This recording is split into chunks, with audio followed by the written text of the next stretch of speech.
Jofre Campaña, abogado en libre ejercicio, catedrático, especialista en Derecho Administrativo, Derecho Público.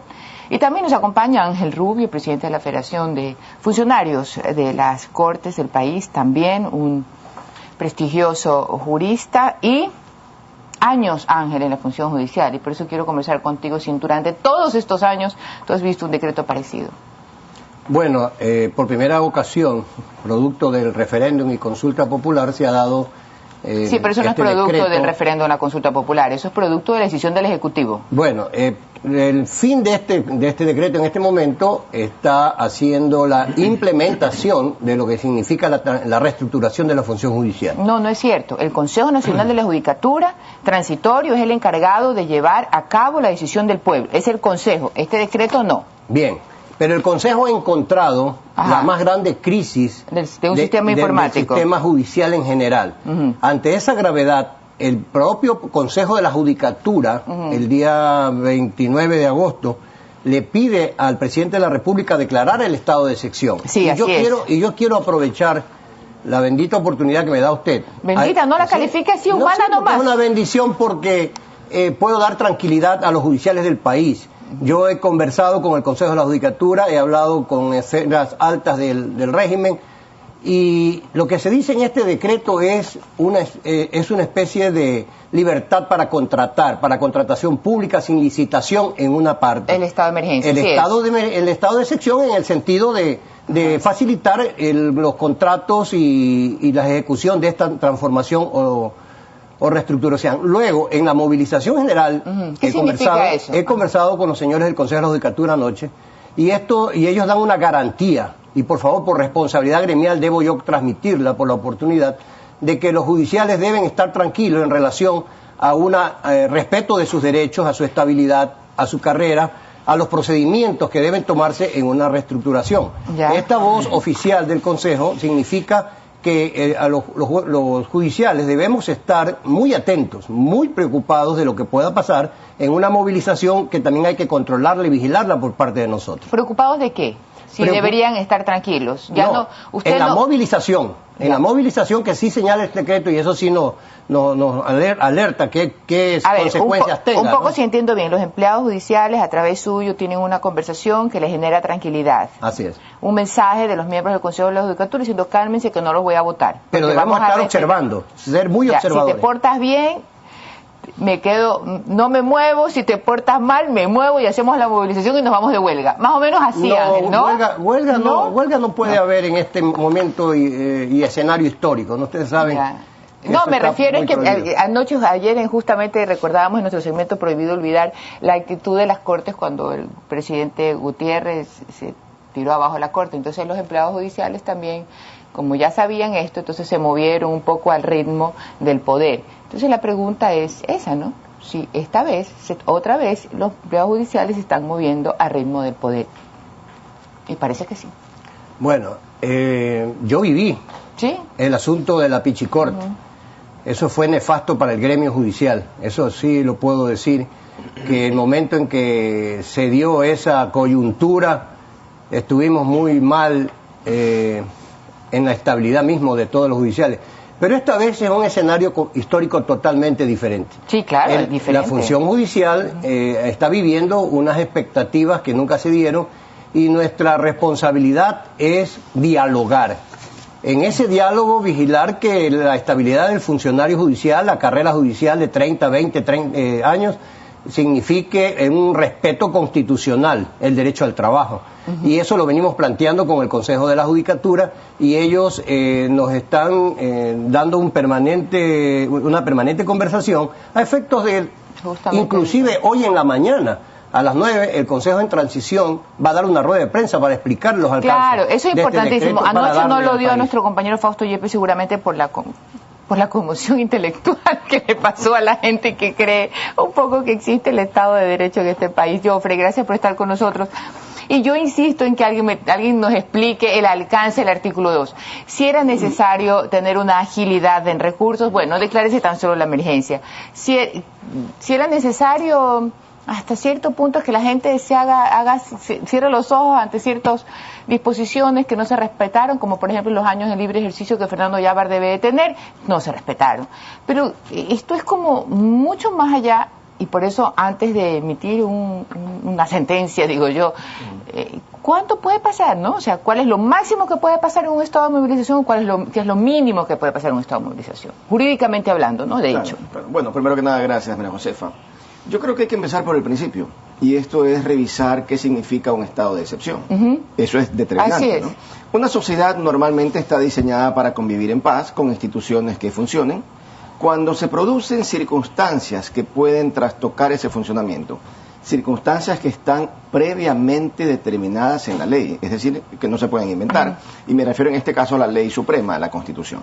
¿Cuáles son fundamentalmente esas circunstancias? Un estado de inminente agresión externa, es decir, vamos a entrar en una guerra, ¿bien? Un estado de calamidad pública, ejemplo, una gran epidemia nacional, un estado de conmoción interna, supongamos que se producen unos saqueos generalizados en el país, por citar tres causas principales. En ese escenario que rompe la normalidad institucional, un presidente de la República está facultado para salir de ese régimen de normalidad e ingresar en ese estado de excepción.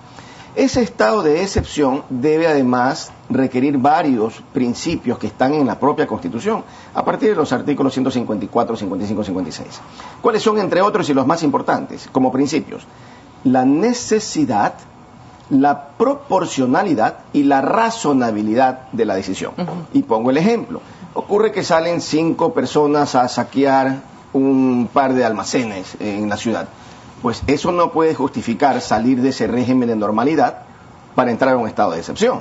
Claro. Pensemos que hay 20 personas que se contaminan con alguna enfermedad que no reviste mayor suceso de generalización o para provocar una calamidad doméstica. Eso no puede provocar salir del estado de excepción. ¿Por qué? Porque justamente el estado de excepción es un estado que reviste unas particularidades que pueden afectar el ejercicio de garantías y derechos fundamentales. Esa es la razón por la cual no se puede simplemente ordenar esa excepción y por la cual adicionalmente se requieren efectuar varias notificaciones fundamentales a la Corte Constitucional, a la Asamblea Nacional y organismos internacionales. Sí, me parece que hay un artículo al último que dice claro, lo menciona. Pero ya se tarde, ¿no? Pero en todo ¿qué caso... es lo importante? ¿No? En ese estado de necesidad, de proporcionalidad, de razonabilidad, veamos, ¿cuáles son los antecedentes del decreto? Una función judicial que tiene problemas con su sistema informático. Eso está todo... Está previsto. Es decir... O sea, el Consejo de la Judicatura le dice, señores, mi sistema informático no funciona. Y se declara la emergencia, el estado de excepción y la movilización, porque exacto, un sistema entonces, no funciona. Pero vamos al fondo de lo que se decreta, ¿no? Como no funciona el sistema informático, ¿qué es lo que se hace en el artículo 1 fundamentalmente? Es decir, se declara el estado de excepción para asegurar el acceso de los ciudadanos a la justicia. Yo me pregunto, ¿acaso el acceso no está asegurado hoy por hoy? Una cosa es el acceso a la justicia, otra cosa es tener un sistema que responda a las garantías de la Constitución. Así es. Pero para mí la agenda oculta, porque creo que un estado de excepción simplemente para comprar sistemas informáticos no tiene sentido. No tiene sentido, no lo necesita. Un estado de excepción para establecer una movilización, y hay que leer bien el decreto. No es movilización de los funcionarios judiciales. Es movilización general. Es general, especialmente. Así es. Eso significa que pudieran mañana meter a los militares, ejemplo. Eso es lo que quiero que quede claro, o sea, que no lo hagan en buena hora, pero jurídicamente pudieran hacerlo, que quede claro, por favor. Claro, pero algo que es gravísimo es el elemento final de ese artículo 1. O para evitar o prevenir, dice allí, una gran conmoción nacional. Así es. ¿Cuál es la gran conmoción nacional que podría provocarse porque un sistema informático no funciona bien? Y de ahí me viene la otra pregunta, Geoffrey, perdón que te interrumpa, pero el tiempo en televisión es gravísimo. Esto es casual, porque realmente, qué casualidad, ¿verdad?, que este decreto se dicte ayer cuando hay una diligencia que aparentemente tiene un informe que preocupa. Y especialmente lo que pasó en la computadora con el juez que dictó la sentencia contra el Universo. Es casual, ¿verdad? ¿O no es casual? Yo no creo ya en coincidencias ni casualidades. Por eso decía y utilicé una expresión, creo que hay una agenda oculta. Pero algo además que me parece vital, importantísimo. Cabe en un Estado de derecho, o de derechos como este, cuyos principios fundamentales democráticos son los de separación de poderes y autonomía, que el presidente de la República se meta en una función que tiene esa autonomía y sobre la cual no puede incidir, para decidir, por ejemplo, vía decreto, que se puedan establecer movilizaciones. Es decir, el presidente metido en el funcionamiento mismo del sistema judicial. Esto me recuerda, porque es inevitable, lo que pasó en Venezuela en 1999 y 2000, cuando se ordenó también la emergencia judicial. ¿Y cuál fue la conclusión? Y un previo muy breve. Todo el mundo decía, no, es que hay que mejorar el sistema, es que no funciona. Claro, lo que está pasando ahorita en este momento. El mismo escenario. ¿Qué pasó en Venezuela en temas verificables, que no son opiniones? Una realidad venezolana. El proceso de toma de las cortes venezolanas por el chavismo fue absoluto, al punto de que hoy día es impensable una sentencia en un tribunal, en el Supremo venezolano, en contra del régimen chavista. Es decir, creo que de una parte la agenda oculta puede estar relacionada de una parte con esta intencionalidad de tomar ya abiertamente el proceso, justificando con la necesidad de cambiar sistemas informáticos, porque el ciudadano común puede decir, está muy bien, si no funcionan las computadoras, cámbienlas, claro. Cámbienlas, pero lo que no se puede hacer es salir del régimen de normalidad institucional para permitir una intromisión ilegítima, abiertamente inconstitucional de la función judicial. Me parece que esto tiene unos ribetes de gravedad enormes, que además van de la mano con unas afirmaciones que en las próximas horas se harán y que realmente son escandalosas por lo que se ha podido encontrar. Entonces, esto de las casualidades, me refiero al contenido de esos discos duros. Entonces, creo que puede haber por allí una relación directa. Y nos vas a adelantar un poco el tema del informe de los discos duros después de que Ángel... Puedo adelantar algo, no mucho, porque está convocado esto para las 10 de la mañana. Sí. Ángel, más allá de las coincidencias de la venia que le da a los gremios judiciales a los cambios propuestos por los gobiernos de turno, en concreto, ¿cuál es el acuerdo o cuál es el punto número 1 del acuerdo que han tenido con los miembros del Consejo Nacional de la Judicatura, transitorio, con respecto a ustedes?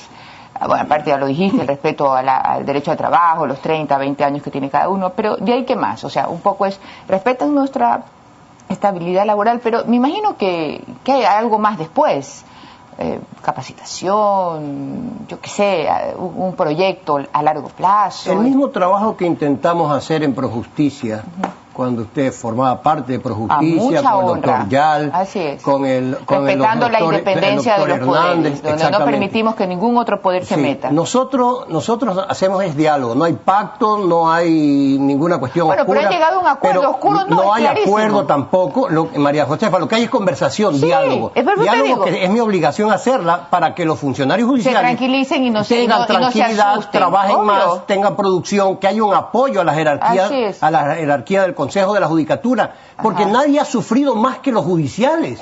Ayer no teníamos, por ejemplo, informática en Guayaquil. Yo no podía sacar el decreto ni siquiera por internet porque en Guayaquil no tenía. Entonces, nosotros lo que queremos es también transformar la justicia. Queremos adecuaciones, queremos edificios dentro de la manzana del Palacio de Justicia de Guayaquil, que hace 20 años están expropiados. Y no podemos lanzar una edificación. Pero los fondos han venido al Consejo Nacional de la Judicatura y los han regresado. Bueno, así. Los han regresado porque no han sabido cómo manejarlos. El Consejo de la Judicatura anterior tuvo 2 años seguidos, si no me equivoco, creo que devolver dinero por una mala administración. Entonces hoy debemos tener esperanza de que esto cambie en cuanto a la capacitación permanente que la venimos diciendo, a un diálogo de respeto a esos principios constitucionales, y el gremio tiene la obligación de coparticipar en un cambio, y yo invito al judicial ecuatoriano a que coparticipe observando y vigilando su respeto a los principios constitucionales. Una pregunta, ¿tú crees que este decreto es constitucional?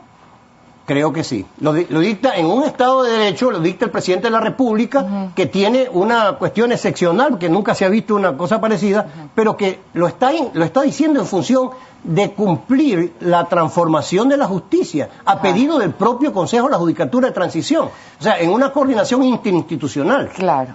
Jofre, ¿cuáles son los riesgos en general para la gente en sí?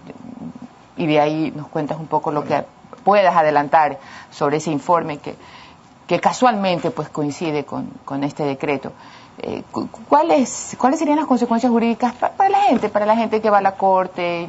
Yo creo que el riesgo más grande es la posible, y casi en mi opinión anunciada, ausencia de la independencia judicial.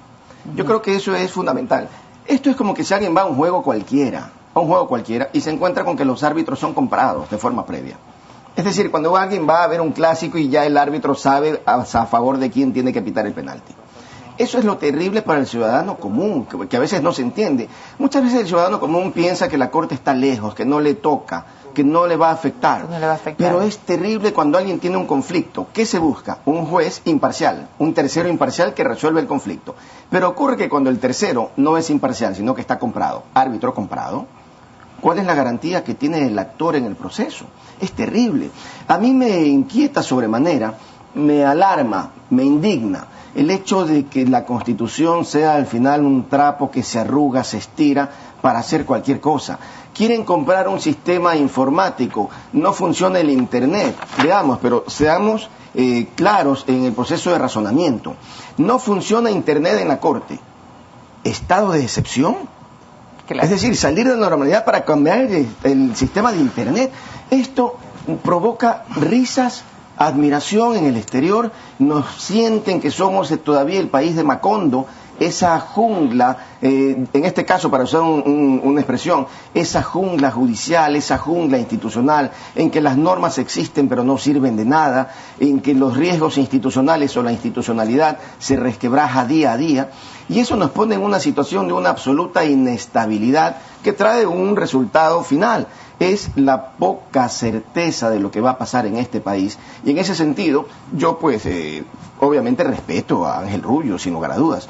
Pero ¿se puede en el país confiar en una conversación con tres señores que dicen no va a pasar nada o el alcance es este? No, el alcance es el que está en el decreto. Claro. Hay un estado de excepción que además pudiera ampliarse, porque constitucionalmente cuando se dicta un estado de excepción pueden, facultativo, limitarse ciertos derechos, ¿no? Y a eso iba, los derechos de asociación, por ejemplo, si no están hechos de manera expresa, ¿se puede entender, se puede asumir que se da por entendido? No, sería terrible. Pero lo grave es que ya con el decreto, puede hoy más tarde, mañana, pasado mañana, hacerse una modificación al artículo tal. Total, aquí la mayor parte del decreto se pues se nos acaba el tiempo y no se Sí, pero la parte final del decreto manda a ejecutar a dos ministros, que no son ni los militares ni los policiales. Es el ministro de Finanzas y la ministra de Justicia, que en 16 meses que ya le quedan al Consejo de Transición... Los militares no tendrían nada que hacer No, por aquí. eso no, o sea, estoy dando más Pudieran aparecer en un momento, ojalá que no, pero ya con esto tienen el parado, ojalá que no. Allá no podemos llegar. Con la movilización ordenada que es para los funcionarios judiciales. No, es muy claro, la movilización nacional especialmente de todo el personal de la función judicial. Declarar la movilización nacional, es como dice, a ver chicos, cuídense, nadie sale de la casa, en especial tú. Exactamente. O sea, perdóname, Ángel. Si no quieres asumir públicamente que esa es la redacción, yo comprendo. Que no es a la ciudadanía, no es a otros órganos. Entonces sería bueno que lo aclaren, ¿no? Porque uno lee de acuerdo como, sencillito como le enseñan, ¿no? Declarar la movilización nacional, especialmente de todo el personal de la función judicial. Si fuera solamente para la función judicial, dijera, declarar la movilización a todo el personal de la función judicial. Creo que aquí se ha cumplido un ritual y formulismo que se hace siempre, que siempre se hace en estos decretos que se hacen en la Presidencia de la República. Lo que pasa es que el estado de excepción es mucho más grave que un simple formulismo. Eso es. Pero si ustedes lo ven, los anteriores son similares, son hechos en el mismo despacho de la Presidencia de la República. Bueno. Entonces, en todo caso, en los pocos meses que ya les van quedando, a un consejo de transición, tiene que hacer rápida contratación, sin sin licitación, porque ese es el fracaso del anterior consejo de la judicatura. Pero lo único que te pido, Ángel, es que si tú estás de acuerdo con el estado de excepción, lo digamos, pero tampoco hay que mezclar las cosas y confundir cuando se dice. Tú hablas de una libertad para mover recursos, basta el estado de emergencia. El estado de excepción no es necesario. Para mover recursos económicos no es necesario y tú lo sabes. Pero aquí está mandando al ministro de Finanzas que sea el que ejecute. Pero tú sabes que no es necesario. Eso es todo lo que quiero decir. Bueno, y lo sabe la gente y lo sabe alguien que tiene una curiosidad en derecho. Entonces, una cosa es estado de emergencia, que necesitamos, como tú dices, plata, porque se acaba el tiempo, son 18 meses. Siempre lo supieron que eran 18 meses. Entonces, todo el mundo veía que se acercaba un estado de emergencia para mover los recursos. El estado de movilización es la pregunta. ¿Para qué? Y ahí, perdóname, Ángel, pero no vas a poder contestarlo. creo que mi criterio es muy claro. ¿Cuál? Yo quiero que mediante cualquier la movilización, eso es todo. Sí, pero en todo caso estamos con un instrumento legal que hay que... no, pues si la ley no sería la primera vez que sirve para otros intereses que no sean democráticos, pues, perdóname. Pero con algo adicional, Josefa, y perdón, algo muy breve, que no se puede perder de vista. Es que esto no pasó ayer. El gobierno está desde el año 2007. Pasaron 4 años. En estos 4 años, y recién ahora se les ocurre que el sistema informático es malo, recién ahora se dan cuenta que necesitan dinero para la reestructuración. ¿Pero es por la intervención? No, lo que estamos hablando es que esta emergencia no deja de ser un pretexto para lo que yo creo que es... Se me acaba el tiempo y quisiera que por favor, Joffre, nos adelantes un poco del informe que tienes pendiente. Bien, básicamente, y con ciertas precisiones, por orden de un juez constitucional, no por orden de un juez de la niñez, como dice el presidente de la República, muy mal informado probablemente, porque no quisiera creer que no lo sepa, pero por orden de un juez constitucional se logró clonar un disco duro del juzgado 15º de garantías penales, en el que supuestamente el juez Paredes trabajó el fallo en contra del diario El Universo. Se logró con esa orden judicial clonar el disco duro. Después de clonar el disco duro, este ha sido objeto, el disco clonado, de una pericia extrajudicial, una pericia cuyo informe voy a entregar hoy día y hacer público a los medios. Y de ese informe aparecen temas que confirman lo que el diario El Universo y lo que yo como procurador judicial del diario he venido sosteniendo, que fue físicamente imposible redactar ese fallo y que evidentemente si tenemos un fallo redactado que en su proceso puede constituir un delito, evidentemente su eficacia jurídica desaparece, porque además en la esencia de la justicia, en la esencia de los procesos judiciales, sería terrible que con actuaciones irregulares se envíe a 4 personas a la cárcel. Eso es inaceptable en una época como la actual, y adicionalmente que un patrimonio importante del diario probablemente lleve a los propietarios a perder ese patrimonio de lo que es un ícono de la ciudad de Guayaquil, como es el diario El Universo. Yo creo, sin embargo, que más allá de esto, que es serio, que es realmente comprometedor, y como dice Hernán Pérez hoy día en su columna, es esperemos a que venga la repetición cuando el Estado posiblemente sea sentenciado por violaciones a los derechos fundamentales. Más allá de eso, el presidente y sus abogados, en este caso, mantienen una postura bien firme. El Universo será castigado, y el señor Emilio Palacio lo mismo. En fin, en el fondo del tema no quiero entrar ahorita, pero esa actitud es lo suficientemente radical, sin ningún miramiento, y en la vida real, más allá del derecho, lo que nos importa, de lo que va a pasar después de 10, 15 años en este país, ¿será eso motivo suficiente para detener la ejecutoria de esta sentencia, para la aplicación de lo dispuesto? Entonces, ¿será, ya poniendo la mano en el corazón, Joffre, ¿tú crees que será suficiente? Veamos, yo creo que esto nos debe llevar a una reflexión profunda, ¿no? El presidente ha salido públicamente a defender a un juez severamente cuestionado, como pocos jueces severamente cuestionados en este país. El presidente ha salido a defenderlo públicamente, a tildarlo de pobre juez, ¿verdad? Yo me pregunto, reestructuración judicial, decreto de emergencia, nuevas cortes, para tener jueces flash que dicten sentencias que interesan al régimen de esa manera. Esto es lo grave, lo terrible, pero en el fondo del tema, ¿puede bloquearse esta situación o llegar a ejecutarse esta sentencia? Yo creo que la sociedad democrática, que es el Ecuador, y los organismos internacionales no lo permitirán. No importa si toma un poco más de tiempo, no importa si toma meses, no importa si toma años. Al final, una sentencia que es fruto de corrupción y una sentencia que rompe absolutamente con la Constitución y con las normas, tendrá que echarse abajo, tarde o temprano. Muchísimas gracias a ambos por compartir sus opiniones con respecto a este decreto insólito.